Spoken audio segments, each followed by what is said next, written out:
Okay, which of the following is the most likely diagnosis in this patient?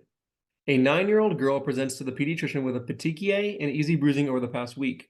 She had an upper respiratory infection 2 weeks ago, which resolved with symptomatic treatment. Her vital signs are stable, and a physical examination reveals multiple petechiae over on her extremities and few ecchymoses on her abdomen.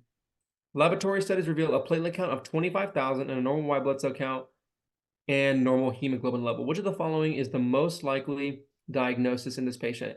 My immediate thought was like, at first it was hemolytic, but I don't think that's the case here anymore, especially because you have low platelets. And so my now initial thought is immune thrombocytopenic purpura.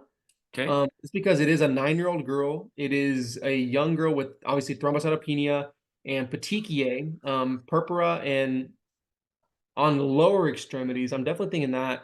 To me, ALL, I guess, could be an answer, but there's like, no, no, no, it can't be because okay, it most likely is not because there's a normal white blood cell count, Good. and so that probably is not the answer. DIC is generally, again, you would everything's out of whack is how I think about it, and so your clotting factors are going crazy. I don't think this is the case here. You'd have to have other proof, in my opinion, to lean towards that answer.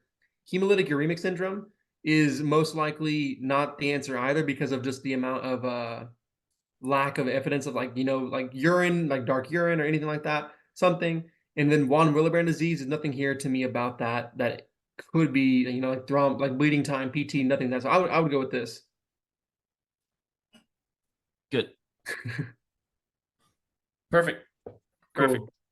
All righty. Yeah. So best answer choice here, right?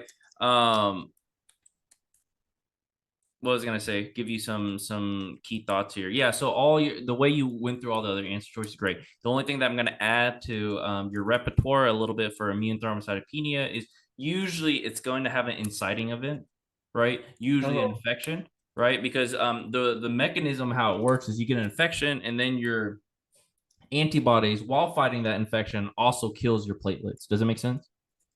yeah. Okay. Okay. Okay. So them telling you that had a recent viral infection is gonna even further support immune thrombocytopenia.